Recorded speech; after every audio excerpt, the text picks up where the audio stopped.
A warrior who never lost a battle, a leader who conquered the world before the age of 33, a king whose name still echoes in history as the Great. This is the story of Alexander the Great. History has witnessed many rulers, emperors, and conquerors, but very few have left a mark as deep as Alexander the Great. In just 10 years, he built one of the largest empires in the world, stretching from Greece to Egypt and from Persia to India. His military strategies are still studied in war academies. His leadership and vision shaped civilizations, and his legend has survived over 2,300 years. But how did a young prince from Macedonia rise to become one of the most powerful figures in history? How did he defeat mighty empires like Persia and face fearless warriors like King Paris of India? And what made him an undefeated general? In this video, we will take a deep dive into Alexander's life from his childhood and education to his greatest battles, his ambition, and the mystery surrounding his death. This is not just a historical account. This is the story of a legend who wanted to become a god and whose dreams shaped the destiny of the world. So, sit back and get ready, because we are about to uncover the rise and fall of Alexander the Great. Chapter 1. The Age of Conquerors. To understand Alexander, we must first understand the world in which he was born. The 4th century BC was an era of war, ambition, and empire building. The world was dominated by 3 major powers. 1. The Persian Empire, the largest and richest empire of its time, ruled by King Darius III. Persia controlled vast lands from the Middle East to India. 2. The Greek city-states, a collection of powerful city-states like Athens, Sparta, and Thebes. They were always at war with each other, but were known for their art, philosophy, and military strength. 3. The Macedonian Kingdom, a rising power in the north of Greece, led by King Philip II, a brilliant military strategist and the father of Alexander. Macedonia was once a weak and insignificant kingdom, but Philip II had transformed it into a military powerhouse. He introduced new battle strategies, reformed the army, and dreamed of uniting all of Greece under his rule. But Philip had even bigger dreams. He wanted to conquer Persia, the greatest empire of the time. However, he would never fulfill this dream because fate had chosen someone else to carry out this mission, his own son, Alexander. Chapter 2. The Birth of a Legend. Alexander was born in 356 BC in the city of Pella, the capital of Macedonia. His birth was surrounded by legends. It is said that on the night he was born, the Temple of Artemis, one of the 7 wonders of the ancient world, mysteriously caught fire. His mother, Queen Olympias, dreamt that she was struck by lightning, which was believed to be a sign that her son was destined for greatness. Some even claimed that Alexander was not the son of Philip, but the son of Zeus, the king of the Greek gods. These stories were later used to justify Alexander's belief that he was more than a man, he was a divine ruler, destined to conquer the world. But before he could do that, he needed education, discipline, and military training. Chapter 3. The Making of a King. Alexander's father, Philip II, was a warrior king. He believed that a great ruler must be 1. A brilliant thinker, to outsmart enemies and make wise decisions. 2. A fearless warrior, to lead his soldiers from the front. 3. A disciplined leader, to earn the respect of his army and people. To ensure that Alexander would grow into a great leader, Philip carefully designed his education and training. 1. Military training from an early age. Alexander was only 7 years old when he began training in sword fighting, horseback riding, and hunting. By 10 years old, he tamed a wild horse named Bucephalus, a stallion so fierce that no one else could ride it. His father, Philip, was so impressed that he told Alexander, "Macedonia is too small for you, my son. You must find a kingdom worthy of your ambition." This moment marked the beginning of Alexander's desire for greatness. 2. Learning from Aristotle, the greatest teacher of all time.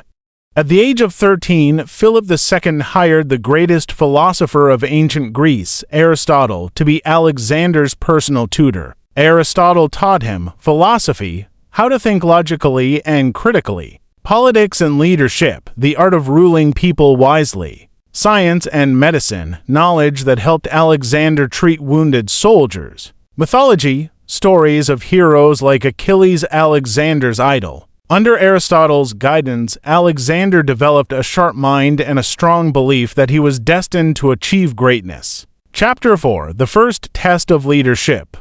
By the age of 16, Alexander was already leading armies. When Philip went to war in 340 BC, he left Alexander in charge of Macedonia. During this time, a rebellion broke out in a city called Thrace. Instead of waiting for his father, Alexander personally led an army, crushed the rebellion, and renamed the city Alexandropolis after himself. This was his first major victory, and it showed the world that he was ready to be a king. But his biggest challenge was yet to come.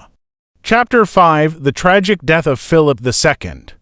In 336 BC, Philip II was at the height of his power. He had just defeated the Greek city-states and was preparing to invade Persia. But then, something unexpected happened. During a grand celebration, Philip was assassinated by one of his own bodyguards. The reasons for his murder are still debated, but some theories suggest 1. A political conspiracy. Many nobles feared Philip's growing power. 2. Revenge by Olympias. Alexander's mother had a deep hatred for Philip's new wife. 3. Persian influence. Some believe Persian spies were involved in his murder. Whatever the reason, but they were wrong. At just 20 years old, Alexander took the throne and executed every rival who challenged his rule. He reorganized the army, crushed rebellions, and declared himself king of Macedonia and Greece. And then he set his eyes on the Persian Empire, a mission that would make him a legend. Conclusion: Alexander's early life and education shaped him into a brilliant strategist and a fearless leader. He was intelligent, ambitious, and ruthless when necessary. But his greatest challenge was just beginning. In the next part, we will see how Alexander set out to achieve his father's dream, the conquest of Persia. Part 2. The rise to power after the tragic assassination of his father, Philip II. In 336 BC, Alexander found himself thrust into power at just 20 years old. Many doubted his abilities, believing that his youth and lack of experience would make him an easy target for the rival kingdoms. However, Alexander had been trained for this moment his entire life. Armed with wisdom from his tutor, Aristotle, and the military knowledge gained through years of training and leadership, Alexander was not just prepared to take the throne, he was destined to rule the world. In Part 2, we will explore how Alexander consolidated his power, defeated internal rebellions, and set his sights on his first major conquest, Persia. We'll see how he built a military empire that would stretch across 3 continents, and how his leadership transformed him from a king of Macedonia into one of history's most legendary conquerors. Chapter 2. The Dream of Conquering Persia. As soon as Alexander secured Macedonia's borders and dealt with any internal threats, his thoughts turned to a much greater ambition, the conquest of Persia. This was the grand vision that his father, Philip II, had started but never completed. It was a mission that would shape the course of history and would define Alexander as a conqueror. 2.1 The Persian Empire. The ultimate challenge, the Persian Empire, under the rule of King Darius III, was the largest empire in the world at that time. Persia controlled lands from the Aegean Sea to the Indus River, spanning much of modern-day Turkey, Iran, Iraq, Syria, and even parts of India. The Persian army was massive, but it was also known to be cumbersome and slow, relying on cavalry and archers rather than tactical maneuvering. For Alexander, Persia represented the ultimate challenge. To defeat Persia would be to secure his place in history as not just a king, but a conqueror of empires. 2.2 Crossing the Hellespont. In 334 BC, at the age of 22, Alexander gathered a force of 35,000 soldiers including infantry, cavalry, and archers and crossed the Hellespont, modern-day Dardanelles, into Asia Minor. This marked the beginning of his campaign against Persia. The first major battle occurred at the Battle of the Granicus River. Despite being heavily outnumbered by the Persian forces, Alexander's superior strategy and leadership led to a decisive victory. The Persians were forced to retreat, and Alexander gained control of much of Asia Minor. This victory set the tone for the entire campaign. Alexander was not just a general, he was a master tactician. Chapter 3. The Battle of Issus, the next major confrontation between Alexander and Darius III, took place at the Battle of Issus in 333 BC. This battle was one of the most crucial in Alexander's career, and it demonstrated his tactical genius in full force. 3.1 The Persian army versus the Macedonian army. The Persian army, commanded by King Darius III, was massive, consisting of 100,000 to 120,000 troops, including a large number of cavalry and war chariots. Alexander's forces, in comparison, numbered around 30,000 soldiers. The odds were heavily stacked against him, but Alexander's strategies and understanding of the terrain would give him the advantage. 3 To the strategy at Issus. The battlefield at Issus was surrounded by mountains on one side and the sea on the other, narrowing the fighting space. This worked to Alexander's advantage, as he could not be surrounded by the larger Persian forces. Alexander deployed his infantry in the center with his cavalry on the wings. His forces moved swiftly and decisively, breaking the Persian lines and forcing Darius III to retreat. Darius III fled the battlefield in panic, leaving behind his family and treasures, while Alexander claimed a massive victory. 3.3 The aftermath of Issus. The victory at Issus was pivotal. It proved that Alexander was not just a capable leader, but also an unstoppable force. He went on to capture key Persian cities, including Tyre and Gaza, and he claimed the Persian royal treasury, which further strengthened his position. Chapter 4. The Battle of Gaugamela and the Fall of Persia. The final confrontation between Alexander and Darius III occurred in 331 BC at the Battle of Gaugamela. This battle was the culmination of Alexander's relentless pursuit of victory and his quest to topple the Persian Empire once and for all. 4.1 The Persian forces at Gaugamela.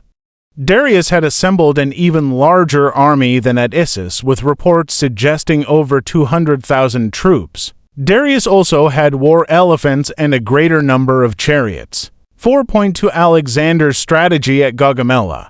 As before, Alexander deployed his infantry in the center with cavalry on the wings. This time, however, he made use of the terrain to draw the Persians into a trap. The Persian cavalry was lured into a false retreat, allowing Alexander's forces to charge from the flanks and break through the Persian lines. Darius III once again fled the battlefield, leaving his empire wide open to invasion. 4.3 The fall of Persia. After Gaugamela, the Persian Empire crumbled. Alexander pursued Darius across the empire, capturing Babylon and Susa before eventually finding Darius, who had been betrayed and killed by his own men. With the death of Darius III, Alexander became the undisputed ruler of the Persian Empire. The world had changed forever, and Alexander's reputation as a great conqueror was cemented. Part 3. The Indian Campaign and beyond. After his decisive victories over the Persian Empire, Alexander the Great stood at the height of his power. He had conquered Macedonia, Greece, Egypt, and Persia, but his ambition did not stop there. His next goal was even more daring: to push further east into the Indian subcontinent. The Indian Campaign would be one of the most difficult and brutal chapters of Alexander's life. Unlike the previous Persian battles, he would now face new enemies, unfamiliar terrain, extreme weather conditions, and war elephants, a weapon he had never encountered before. He would also witness the first signs of exhaustion and resistance from his own men, who had followed him for over a decade without rest. This part of the story covers Alexander's journey into India, his legendary battle against King Porus, his ultimate decision to turn back, and the long and difficult march back to Babylon, where his empire would begin to crumble. Chapter 1. The Road to India. 1.1 The Call of the East. After the Battle of Gaugamela 331 BC, the final defeat of the Persian king Darius III, Alexander now controlled a massive empire stretching from Greece to the borders of India. However, he was not satisfied. The Greek worldview at the time believed that India was the edge of the known world, and many myths surrounded it. Alexander, influenced by his own ambitions and myths, wanted to go further than any man had before to conquer the lands beyond the Indus River. He wanted to surpass the achievements of legendary heroes like Heracles and Achilles, proving himself to be the greatest warrior in history. One point to entering the Indian subcontinent B327 BC, Alexander and his army had crossed the Hindu Kush Mountains, modern-day Afghanistan, and entered the Indian subcontinent.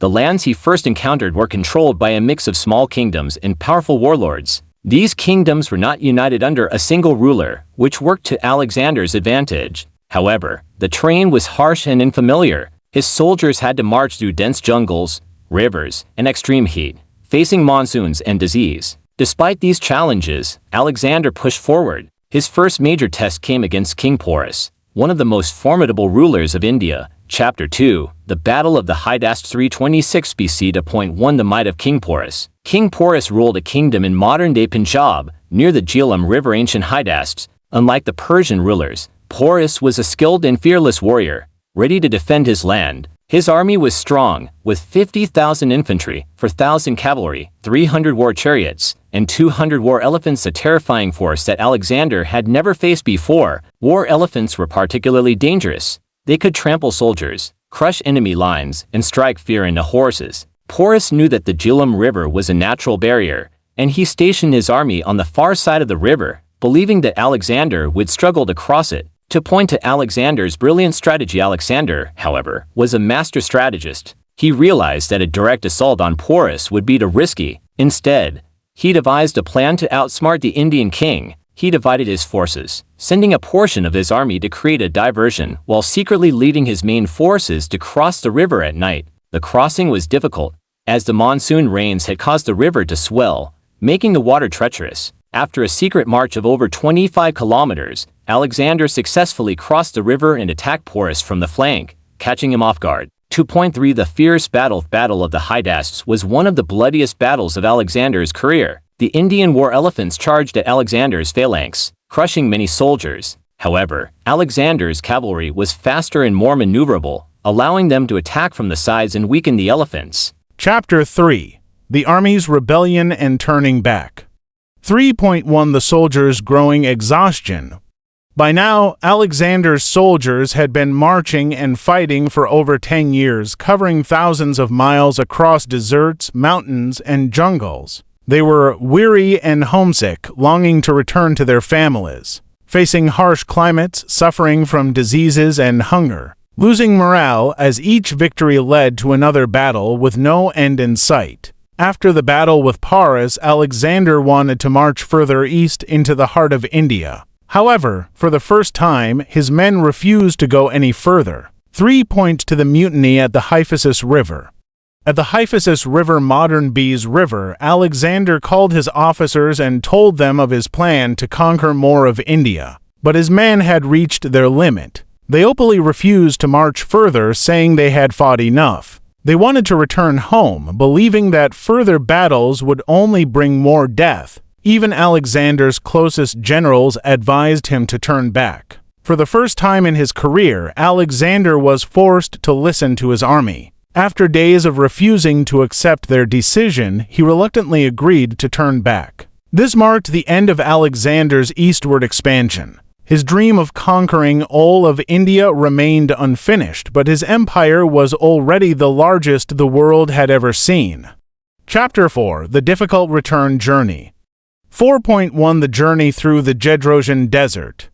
Alexander's return to Babylon was even more deadly than his battles. Instead of taking the same route back, Alexander decided to march through the Jedrosian Desert, modern-day Balochistan, one of the most extreme environments in the world. His army suffered from intense heat, lack of water, and starvation. Thousands of soldiers died of thirst and exhaustion, making this one of the greatest disasters of his campaign. 4 point to rebellion and internal conflicts.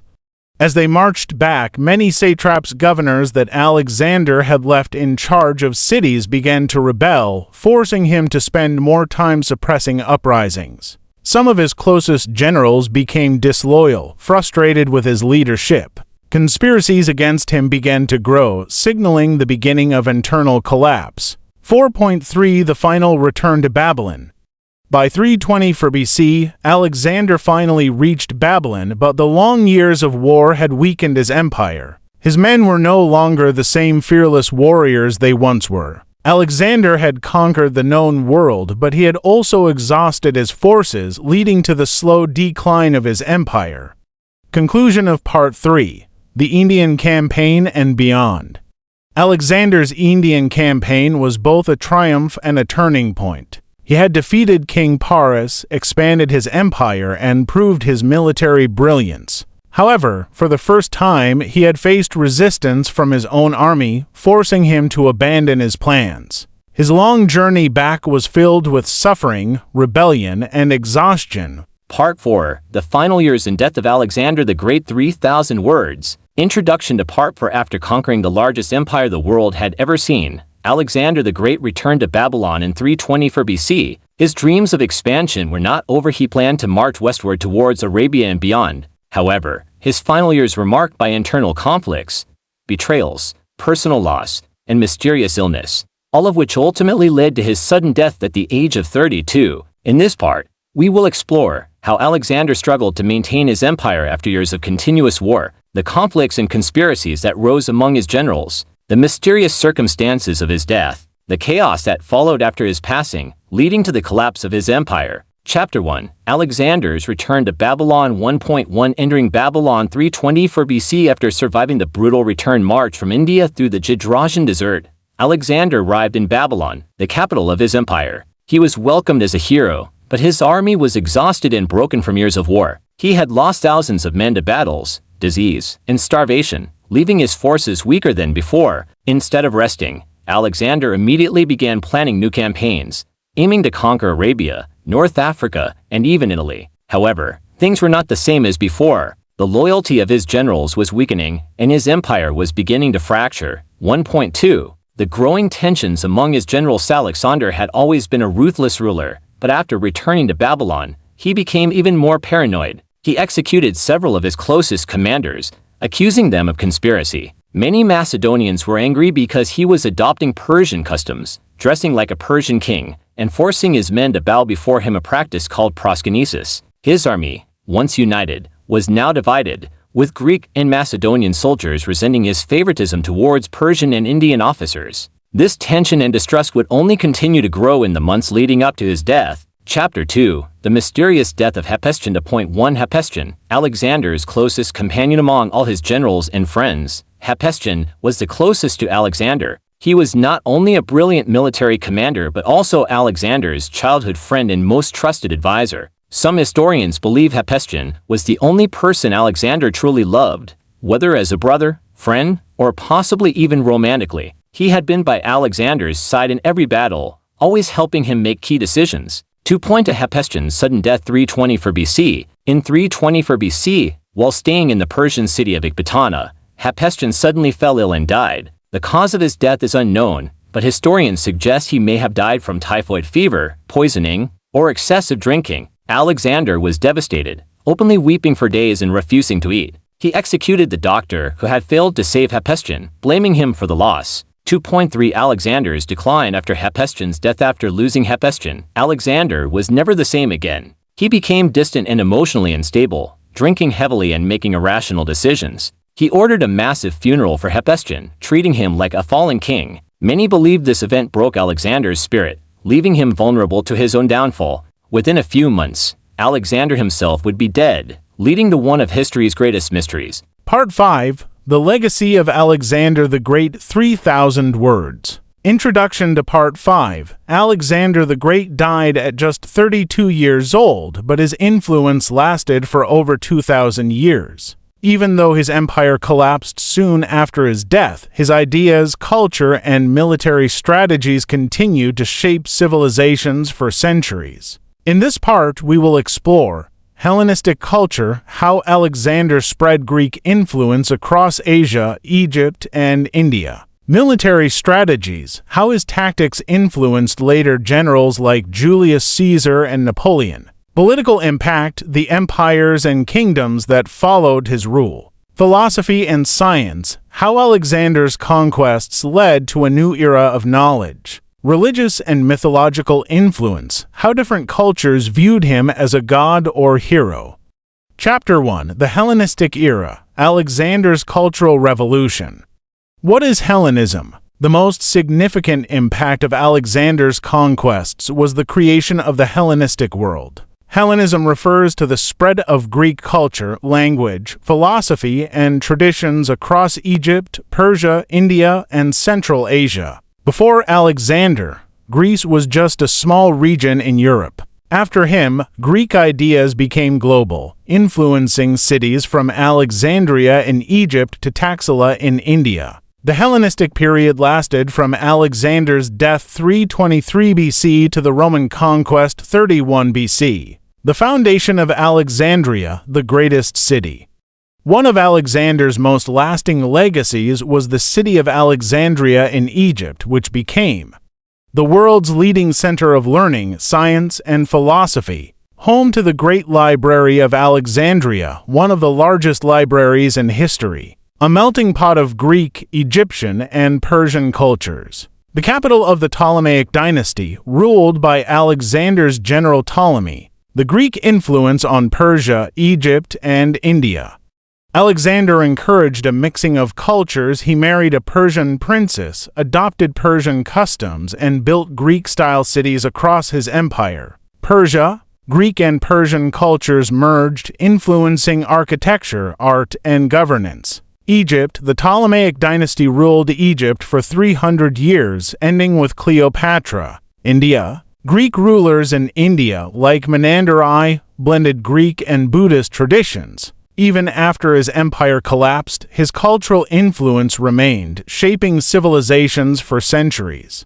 Chapter 2: Military Tactics: How Alexander Changed Warfare. The Macedonian Phalanx, a revolution in warfare.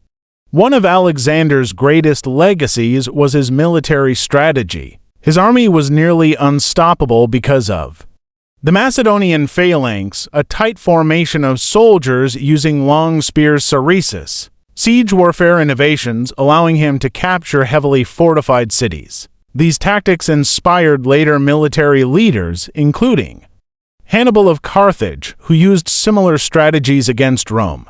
Julius Caesar, who admired Alexander and sought to imitate his conquests. Napoleon Bonaparte, who modeled his leadership and ambition after Alexander. Psychological warfare: How Alexander used fear. Alexander was a master of psychological warfare. He would spare cities that surrendered but destroy those that resisted, sending a message of fear. His personal bravery inspired loyalty in his troops. He used propaganda, claiming to be the son of Zeus, making his soldiers believe he was invincible. His tactics changed warfare forever, and even today military academies study his strategies.